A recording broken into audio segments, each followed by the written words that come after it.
Welcome everyone, one and all, to my reaction to Season 3, Episode 5 of the Wheel of Time, Tel'aran'rhiod. Still not sure which one it is, guess I'll find out this episode. But yeah, last time, oh my god, the best episode of the show by far. Like, it was absolutely insane. Getting to have such a humongous amount of lore, not just for the Aiel, obviously the main focus being the Aiel, but to get back all the way to the time of the Age of Legends was insane. To actually see, like, the moment that the prison was broken, to see a point in time where the world was breaking, like, it was absolutely incredible. Props to them for the entirety of that episode. You know, every single part of it was spectacular. But yeah, getting into this episode, obviously, we are coming off of one of the best episodes of the show, if not the best episode of the show overall, so I hope that this still lives up to the hype, you know, I hope that this is just as good, but honestly, even bloody episodes 1 to 3 were incredible in my opinion, so I think that they can't really go wrong in Season 3 at this point. Like, they've done so good so far, I have faith in them completely. But yes, with that said, very excited to get into it and see how everything goes. So without further ado,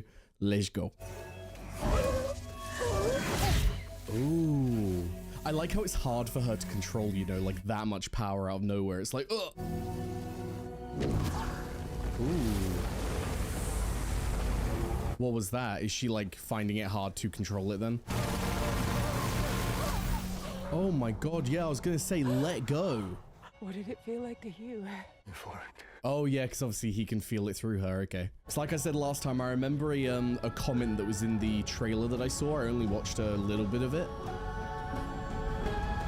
Whoa, that's so cool. But yeah, I remember a comment that Moiraine made that was quite concerning, so I'm very interested to hear what her interpretation of her time in the rings meant to her, you know what I mean? We only speak to the wise ones in the dream. They will try to bring their chief to Al Caerdal to meet Randall Thor. Ah, sorry to pause here, I know we're only just at the beginning, but that is a big piece of information that I've been curious about. So all of the wise ones communicate to each other in dreams. Is it a kind of like, we're not on the same side in the sense that we do stick to our own clans, we are separate, but because we can communicate to each other that way, when there are these important moments, when there are moments where meetings need to be like scheduled to take place, you know, like asking them, then it's a way to do that without actually physically approaching, thereby you'd probably be fighting, you know what I mean? So that's a really cool concept. Are they all Dreamwalkers then? Do they all possess that ability? Because we know that she commented that Egwene was the only one in the White Tower at the moment who could even do it. He is the Karakar. Yeah. There's no fighting it. I was gonna say, I mean, going through the pillars and having these double tattoos, it's like it's basically like magically been decided, you know what I mean? Is there really any questioning of it? You have my leave, clan chief. Shade of my heart. You always have my leave. I give thanks, roof mistress of my heart. Oh, interesting. Oh, do Aiel have more than one partners? Is that how that works? The time for watching him is through, Egwene said I. We're going to walk the dream. Oh my god, I'm so Will excited. you join us? Ever since we first started exploring this with Lanfear and Rand and all that, I've been so excited to actually get a rundown. And these are people who actually walk it commonly in their lives. Is that a letter from Moiraine? What are you doing, Swan? What is that? You want to discuss more than my sense of style. You assume your style doesn't matter, but it does, Mother. I wondered if she was going here. How many queens and kings have sat in these simple chairs, felt your rough carpets beneath their feet? Elaida is such like a frustrating but equally interesting character, you know, like she is someone who has like such harsh views and everything, and now that we've discovered that she was a novice when Elaida was like a teacher, like teaching her, that's fascinating. That explains a lot more about their power dynamic then. That must be so hard for some Aes Sedai to deal with, you know, to have this notion of wanting to be the Amyrlin Sea, except it's the people who you taught, you know, those who were so many years behind you that actually ascend to it. Like, that must create some really weird dynamics. But yeah, I understand what Elaida's saying. I do think there is some truth to presentation and everything, but I don't think that you can say that Swan's way of doing it is like inherently wrong. Like, maybe I'm talking out of my ass, but the way I see it is more so like if you keep it to be a more simple thing, if you keep it to be a more, I don't know, personal chamber, it feels more welcoming, you know? It feels like you're giving off a much better vibe than just a vibe of power, you know, which I understand in today's times and everything, with the Dark One's power growing, you would want to exert a level of power, you would want to come across with a level of power, but also as Aes Sedai, as channelers, I'm not going to knock the idea that they're going to want to come across as a very like warm and welcoming place. You know what I mean? Like, I feel like for negotiations and everything with people like kings and queens, I'm pretty sure that's also a very highly valued thing. But again, maybe I'm completely wrong. I'm calling for a vote in the hall. Oh, she's just telling her? I presume you have a better handle on it now than the last time you went against me in the hall. Where is Moraine, said I. Oh my god, Elida, she ain't telling you shit, girly pop. But I know what you are. River trash. Same as the day you walked into this tower as a 9-year-old girl. Barefoot and filthy. Oh, so you're just, like, racist? Okay. All right. Suppose it could be racism or xenophobia, but either way, disgusting. All right. Elida, you are painful, but you know what? Give it to the actress. She's playing her very well. She's pissing me off. That's one leader gone, the next put in place. Mother, there is nothing I would like more than to discover the truth, but we cannot mistake suspicion for certainty. I agree with that, definitely. She might go and rescue them. Or silence them. Ooh. Good. Pay the bait. I have to say, I'm getting concerned because I've had my concerns with Varen so far. I mean, those same concerns are also with Lyanna. That's how you pronounce the name, isn't it? Lyanna? That sounds right to me. God. There are so many like names of things in this show that I struggle with. I do apologize. I struggle with names at the best of times. Bear with me. I will slowly lock them down. But yeah, Varen and Lyanna, they are two characters where Siuan is putting a lot of trust into them. I mean, Siuan said herself that the only two people that she can fully and truly trust would be Nynaeve and Elaine. And so to not have them in the tower at the moment creates this really weird dynamic. Because while I think she can trust Varen and Lyanna more than the average sister, you can't be 100%. You really can't. On that note, though, I don't think Elida is part of the Black Ajah. I think Elida is a very frustrating character who has her own political plans and thinks that she's doing right. I don't think she's part of the Black Ajah. I think she's just annoying. Wetlanders do not share lovers. Not usually. That is a lot to ask of one person. Oh. Perhaps too much. Poor Egwene. Oh my god. Except for those of us who must instruct instead of sharing the meal. You don't have to instruct me. Oh my god. With your right hand. Avienda. She's so bitter at the moment. Moraine, Ajah, would you like one? I'm finished, thanks. No, you stay. Oh, it's so fascinating because after Moraine has been through this, obviously she has seen visions into the future and everything. So she's even seen things related to Lan, for example. And so stuff like that really does change you as a person. So I wonder if we are going to see some like major character shifts for Moraine, some major life goals shifting, you know? You must not enter Tel'aran'rhiod again until Melaine or I says you may. Okay. Can you accept this? I can accept it. I mean, does she have any control over that? What if she accidentally goes in? It is not part of the one power, though I said I believe it is. Ah. I cannot channel, yet I dreamwalk as well as bear. Death in the dream world means death here too. Oh my god, so much information I just learned there. Are we there? Yes, this is Tel'aran'rhiod. Oh my god. How did this? You were afraid, so you wanted armor. Uncontrolled thoughts are troublesome in the dream world. Control them. So you can literally materialize whatever you want. Sometimes ordinary people stumble from their own dreams into Tel'aran'rhiod for a moment. Wetlanders wonder why so many people die in their sleep. Oh, that's incredible. If you want to be somewhere else, simply believe you are somewhere else. It is as simple as that. Okay, wow, that's cool. Question surrounding that though, because obviously we know that it's Lanfear, but in a previous episode we had this wise one say to Egwene that that woman is very much alive in the sense that she was influencing her dreams. I was taking that originally as she's very much alive within your own head because you're allowing her to influence you and everything. Is that not what I was meant to take away from that? Was I meant to take away that they are of the opinion that she is alive because she's entering her dreams, whereas we obviously know that it's Lanfear doing it? But is Egwene currently thinking that Renna is actually alive, like physically alive? Or are they still talking about this concept of her being influenced based on past trauma then? I think that is one thing that I'm getting personally a little bit confused about. This is fascinating so far. I've been waiting for these teaching moments. Melaine, hello? I didn't mean to. Oh god, this is scary. What the hell was that? Whoa. Is this people in their own dreams? Oh god. Bear? I was about to say, is that Lanfear? Egwene, think about going back. Did it work? Oh, thank God for that. Who are the Shadow Sword? Explain, please. She needs the information. Wetlanders. Call them the Forsaken. Oh. So she's being stalked by Lanfear then. I mean, obviously we knew that, but to actually hear those words, yikes. What if I could show you that ever since she first took the seat, she's been working to destroy this tower from within? Well, we know that that's not been her intention, so how are you going to twist things to see them that way? Away, now, or I'll strip your hide with my birch. Accept it or no? Jesus. Oh, Elida, you are a piece of shit. Did she take the bait? Ah. Thank you.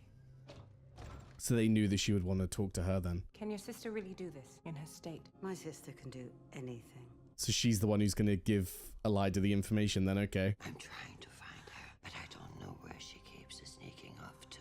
She needs me. You're such a piece of shit to take advantage of someone like this, like, wow. Black Ajah.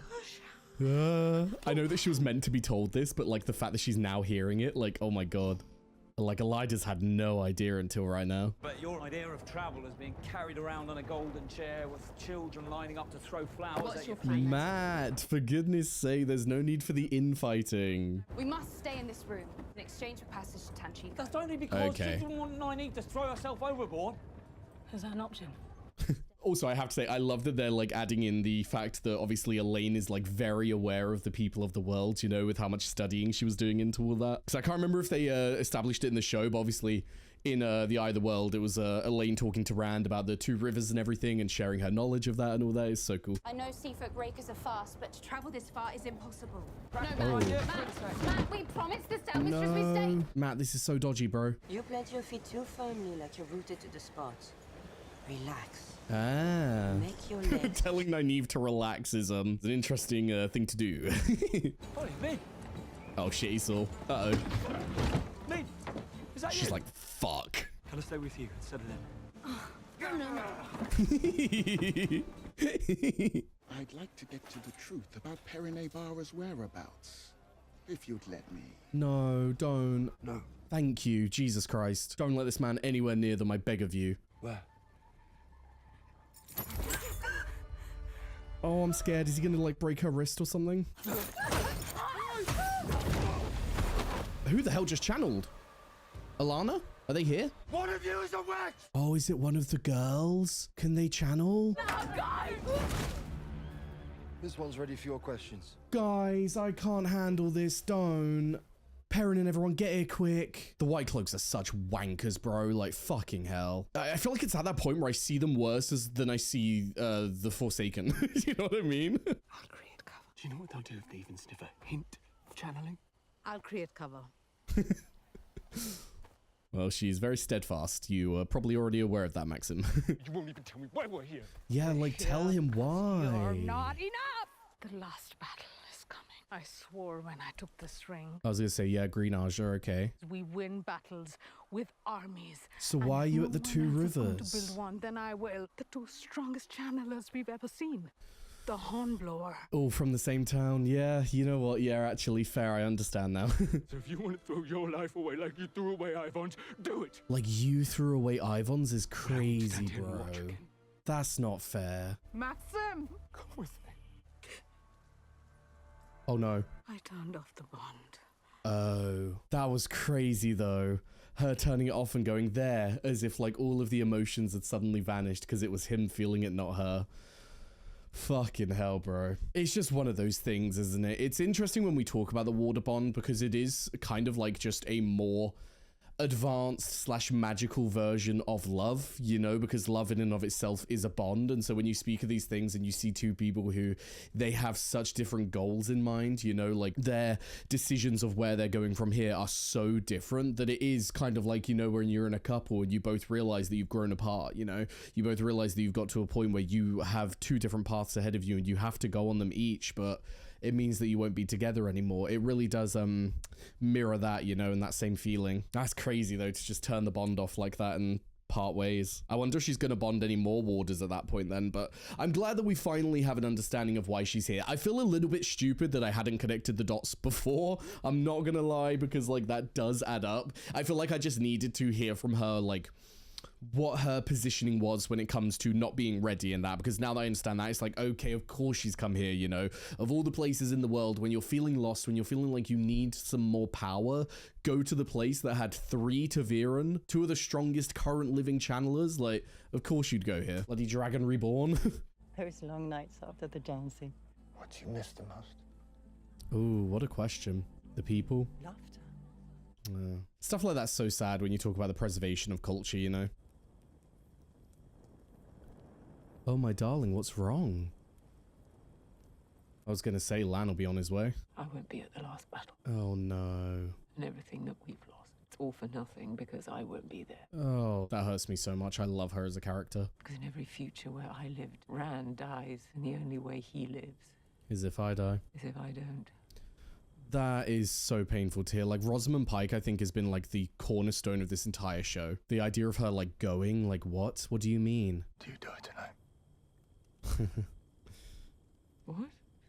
I love this so much. Well, then you have tonight to sit with your old friend and have a drink. Don't do this to me. If you tried, I have not. You are in for a treat. I don't think it processed in my mind until right now that that would also mean that Lan would lose her, because I'm assuming Lan would live on.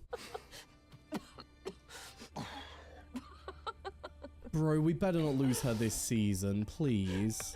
It's not to say the show would, like, be gone without her, you know? Like, there are so many good, amazing actors in this show, but I think it would just feel so different. What is this? She's an artiste! She's an artiste! Oh, I'm concerned, is it? I was about to say, is it the picture of him hanging? And it was. Oh, shit. I was trying to remember the details so that I could... Trigger them again. Right. Oh, of course, yeah, conversation with Elida. Yeah, that's going to be deeply affecting him. Less obviously already with his issues not being able to trust his own mind, add the idea of him potentially committing suicide. Look what she's doing. She's channeling, isn't she? I knew it. As soon as she said that they were too quick, I was like, she's definitely a channeler then. Speeding them through. Because, yeah, if you are able to channel wind... There are many ways to be a channel. Mm-hmm. Many ways to be a woman. Oh, I love that. You can't touch the source. Oh, she can tell. Sometimes, but I can't control it. Of course you can't. Too stubborn. It's like the sea. It can't be controlled. Yeah, this has been Nynaeve's problem the whole time. Are you one who doesn't like to give up control? One of you fights to hold where you stand, while one wants the sea to take her off the path that's been chosen. Damn. And one of you is sissing and one is not. Elaine was like, excuse me? Did you just come for me? I know you're looking for the Black Ajah, and I happen to have some personal experience with Leandrin Sedai. Yeah, she does, unfortunately. Unfortunately, all 4 of you do. Yeah, I was literally about to say, like, You are the group of people who have been hurt by Leandrin Sedai. We will never betray our oaths or our sisters, no matter how many times you ask. Well, I mean, you've already betrayed some oaths. Oh, shit. Oh God. Oh, shit. Is that a... Oh, my God, it is. Ah! Oh, my God. Get a yellow in here now. Nice. Someone sent a grey man to silence Joy and Amico. That's so annoying that they sent a grey man, so we don't even have any information, bro. We were literally about to get their fucking name. You let me here. Well, yeah. Perhaps I misjudged you, sister. I wonder what their relationship is going to be now, because obviously Swan was coming quite negatively towards Elida because she was thinking she might be part of the Black Ajah. She now no longer thinks that way, but obviously Elida still does not like Swan, and she still wants to take the Amyrlin seat because she doesn't agree with the way she's doing things, so... I don't know. I feel like their relationship isn't going to change much, but I wonder if it's going to change in any way based on Swan now letting go of any prejudice. But yeah, we'll see. But now that Elida is fully aware of the Black Ajah, I wonder if this is going to change her plans too. That last witch was just a plaything. Was just a plaything? Is she dead? Are you kidding me? Perrin, what's happened to your eyes? Listen, we don't have time for that right now, girly pop. We're just getting out, all right? Where's your mother? They took her that way. Okay, go with them. They'll keep you safe. I'll get your mom. I don't think she's alive. He used past tense to describe her. Did they burn her? Oh my God. Oh, shit. Maxim? Behind you. I feel like they're all over, surely. Oh, God, guys. Not Alana. Oh, no. I thought you were a good man. I was! Before you. Oh, my God. We need the Aiel girlies back. Never mind. I don't think we need the numbers. She could handle herself. God. Didn't hit him in the heart, though. Could still survive. Is Max in here? Nice. I was wondering. No. I think he's about to get shot or something. You turned the bomb back on 5 hours ago. That's so funny. You've never been here. You have. I see you come here a lot. You are a little stalker, aren't you? My God. Pattern is woven, Rand. Who do you think weaves it, if not us? Of course, Lanfear of all people would have that perspective. You wanted the world to be a better place. You wanted people to have more than they had. I still want that. And more. I want you, Rand. Well, that's been bloody clear with how you've been treating Egwene. The wise one said you wanted to see me. They're teaching you about the dream. Can you travel with me in the dream to meet someone? Oh. Dangerous. In Tel'aran'rhiod. Riod. I've been saying it wrong, my bad. Think you warning me about the dangers of dreams. I remember years ago when I did the same to you. This is Tel'aran'rhiod. This is your dream. It's safer here, I think. Oh, she's intercepted her dream. Ooh. Remember, the ding of the brass pin will wake you. She's gone to see Swan. Okay, makes sense. I love that Swan's just dreaming of her old home. I've come to you this way because I have no time. Where are you? I've been through the rings of Ruidian. She's like, girlie, where was this update? And I know two things to be true. If the White Tower does not bend the knee to Rand al'Thor, he will lose the last battle. Oh my, bend the knee is crazy. We could not let Elijah take charge then. We each had a job. Mine was to find the dragon reborn. Yours was to prepare the tower to follow. Someone's not held up their end of the bargain. Should have been you. I make enemies too easily. I never would have won the seat in the first place. I wish we'd never gone to Katara study that day. The moment that began it all. No, we broke what we had. Swan. Oh, wow. What a perspective. In the next life.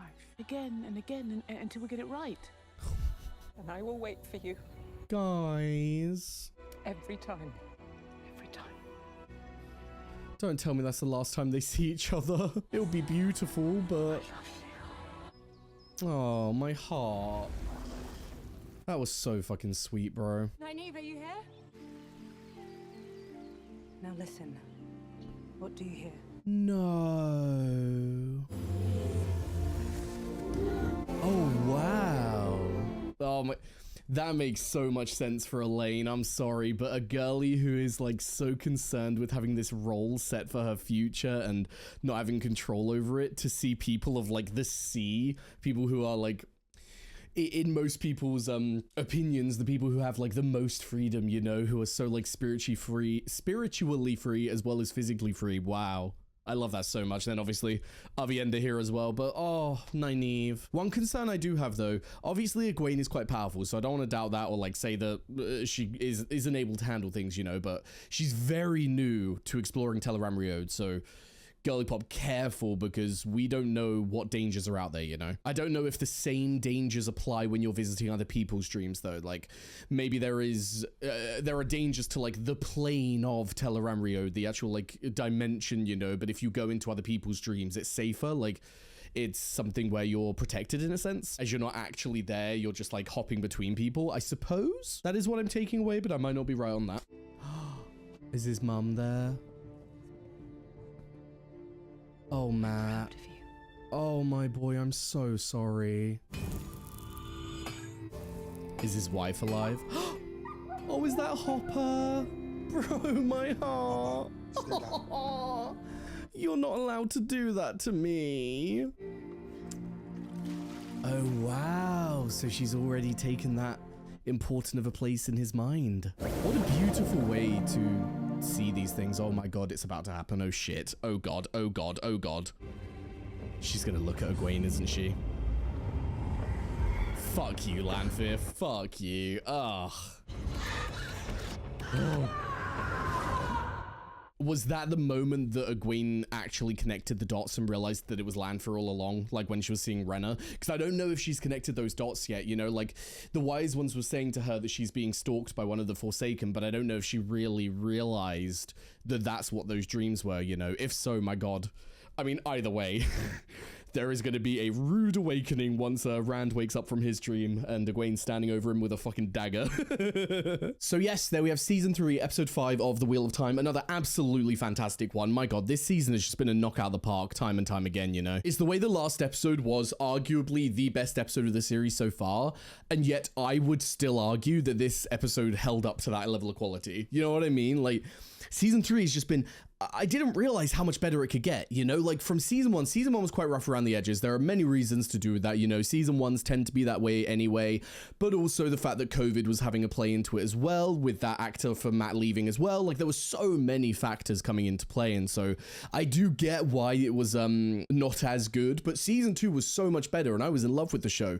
Season 3, my fucking God, whatever they changed in the recipe of the show, whatever they decided to do in season 3 that was different from 2, more of it, please. Like, keep getting better and better, because it is so rare to have a show like continuously get better in quality, you know? Like sometimes they get to a point where they're like slowly going up and then it starts dipping a bit, but by season 3, to have season 3 be the best one so far, those are like my favorite TV shows, you know? Like when I think of my favorites, it's always that by at least season 3 they're like still up this steady slope of getting better. So I'm so excited to see the show continue. If we don't get season 4, I'm gonna be flabbergasted. I'm gonna be the most confused I've been in my entire life, you know what I mean? Like this show is just so bloody good.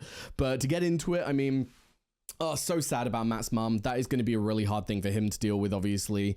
Sucks that Perrin is also going to have to be the one to tell him. In terms of other parts, obviously, really enjoyed the development of Egwene's ability to go into Tel'aran'rhiod and explore it and sort of have a level of control over it, you know? Loving that. We're very excited to see, like, the extent of that ability, you know, what you can do. I mean, to be able to at will go and talk to Swan, who's in the White Tower, like alone, the ability to travel and share messages, share information is an insane ability to suddenly have, you know? So that's very important. Moving from that, we also were able to see once again how scary the amount of power that the Forsaken have, you know? Like Egwene, granted, is only just learning this ability, but Lanfear literally came in like a pro. Like Egwene is on her first day of learning, Lanfear has mastered it, and so you don't even stand a fucking chance, you know? I would be terrified to dream. Because yeah, there's this whole concept of, oh, well, if you're scared or like something's happening, you can just leave, you know? You can just go somewhere else in the dream world. But is she able to track her? You know, like I don't know if she's able to. I don't know the level of power and knowledge that Lanfear has in that regard. So it just once again really echoes home how terrifying the Forsaken are in pure power and knowledge. I think if they were just more powerful, that's one thing, but the breadth of their knowledge, their understanding of the One Power is so leaps and bounds beyond that I don't know how we're ever going to be able to take a single one of them down, you know? Like, it just seems like such a fucking long shot right now. So we'll see how that develops as time goes on. In terms of everyone's individual dreams, I mean, really surprised about Perrin. I always forget her name. Let me go back quickly because it will show in the Amazon thing. Fail. Is that how you say her name? Can you let me know? Fail. I'm pretty sure it is. But yeah, to see that she's already taken such a like big place in his mind of that being his dream, that being his want, you know, that's kind of crazy. I'm excited to see that flourish as time goes on. She is one hell of a fighter as well. Like, pop off, girly. Did not think she had it in her. I knew that she'd be good. Like, I knew that she would be able to hold herself up and everything, but that was insane levels of fighting. So loving that. But in terms of other people's dreams, I mean, Nynaeve, not surprised about that dream at all. I mean, it's so sad to know that she has those memories of something that never even existed, and she holds that pain and that baggage for something that wasn't real. Like, you could argue to the end of the earth whether it was real, you know? Who decides what's real? Who decides whether those memories are not as real as other memories, you know? But at the end of the day, it's like she has this pain over something that no one else knows, you know? No one else experienced that life, and so she solely holds the memories of that little girl, and that is just extraordinarily painful. And the fact that we don't talk about it much, like if ever, shows how deeply it scars her, you know, shows how deeply it is within her, because she doesn't talk about it with anyone anymore. At least as far as we're aware, you know. For Matt, I mean, his mum telling him that she's proud of him, knowing that he's never going to get that, you know, knowing that he's never going to be able to see her again. fucking hurts. At least his sisters are safe. At least that's something that we have, but that's like such a core thing for Matt, you know, that's such a like deep-rooted issue in a sense that I think her telling him that she is proud of him would have done wonders. But also talking of the sisters, yeah, it must mean that at least one of the sisters can channel them, because we know that it wasn't the mum. We know that the mum said that she was able to channel because of her girls. Like, she was trying to protect her girls. She was not about to let them take her, you know, very reminiscent of Avatar, you know, with Katara and everything. God rest her soul. But you know what I mean? That kind of, I ain't gonna let you take my little girl. I ain't gonna let you do anything to her. It was me. So that'll be cool to explore. I wonder if we're going to be seeing some advancement for that in the future, and whether she goes to the White Tower and everything. I mean, to be fair, there's a possibility that both of them can channel in that sense, you know. For Elaine, I mean, we already spoke about it. It makes so much sense for someone who has all of this pressure to see a life on the sea, you know, to see a life of like pure freedom, pure bliss, and just one with the wind. Of course she's going to be romanticizing that. Of course she's going to be wanting that kind of life. That was really sweet to see. And then our last two, first one being Rand, self-explanatory what was happening there, him still dreaming of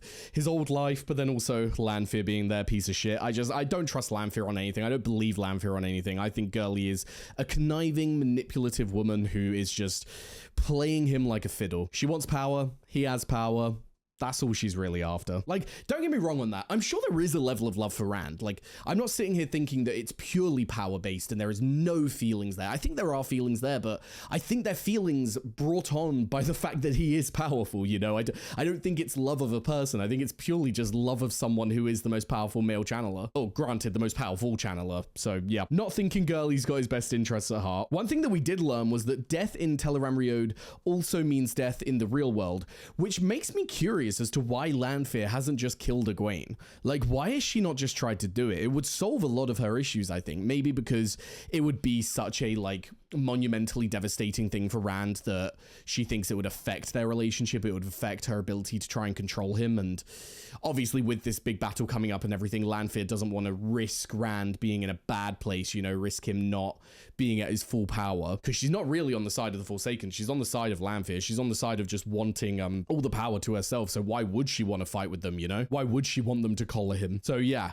interesting developments this episode. Really enjoyed getting to see Tel'aran'rhiod and understand how it works, even to a minor degree. Like, there's still so much about Tel'aran'rhiod that we don't know, but even just the ability to pass messages, even just the ability to communicate across massive distances is insane. Like, that is a really powerful thing that we've now discovered and are able to use. So that's going to be cool to see in the future. And yeah, just very excited for next episode to see how all of our characters advance. I mean, this season has been like the season of development, you know, like, not to knock the other two, but I think the story has just felt so much richer this season. I think that we're fully into the swing of things, you know, and I don't think that that's even something that season 1 or 2 could have done. I think it is one of those things that just come with being a season 3. They've got so much set up. They've done most of the world building necessary to get like the majority of things going, and we can just dive into the story now, and it's been fantastic. I mean, all the stuff with Moiraine is still concerning. It's something that upsets me. I love Moiraine as a character, but I also adore Rosamund Pike. She's one of my favorite actresses on the planet, and so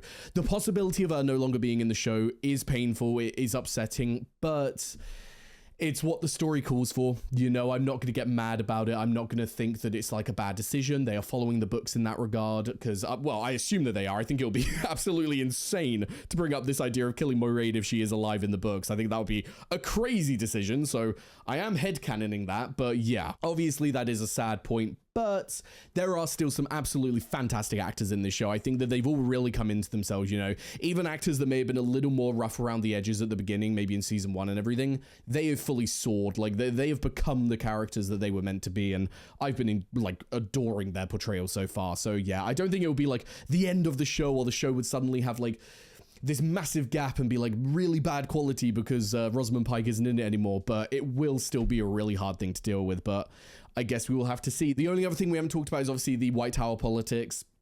Elaida is a very frustrating character. She's someone who, for all intents and purposes, from what we have learned so far as the audience, it will be disastrous if Elaida gets in power. Like, the White Tower apparently needs to bend the knee to Rand or everything is over. But Elaida will never bend the knee to him. She will never bend the knee to a male channeler. Like, just because she's read Ajah alone, but also just her personal viewpoints from what we've heard. Like, she believes in having an iron fist on that throne of the Amyrlin seat, and that will just not go well for anyone. So yeah, very concerning in that regard, especially because it does seem as though Swan's grip is not ironclad. It does not seem as though she has the best level of power politically at the moment. I mean, speaking to the White Ajah lady earlier, she was talking about the fact that she always believes in truth and everything, and Elida said, what if I can prove to you that she's been trying to bring the tower down from the inside? Granted, I don't know what level of knowledge Elida has, you know, like, I don't think she knew about the Black Ajah until that point. I think that they would have shown us if she did, you know, so for all intents and purposes, she was not aware of so much, but now that she is aware of a lot of it, is she going to now suddenly understand Swan and want to help in that regard? Or is she going to go the way that I'm expecting and use this information against Swan to convince the other people, which that is a tough one. For a character like Elida, she thinks that she is the one to change the tower and bring the tower in the right direction. So I think finding all of this out is just going to make her more steadfast, you know. I don't think it's going to turn her away. I think she's going to get even worse in that regard, you know. But yes, with that said though, another absolutely fantastic episode of the Wheel of Time. Season 3 has been stellar so far and cannot wait to see where we go from here. But for now, thank you very much for watching. I've left a link down below to my Patreon. We're able to find the early and uncut reactions to the Wheel of Time and all the other shows that I do. Also left a link to my Twitch, my Discord, and my socials, so be sure to follow them if you're interested. And yes, thank you very much for watching, and I hope to see you next time. Bye-bye.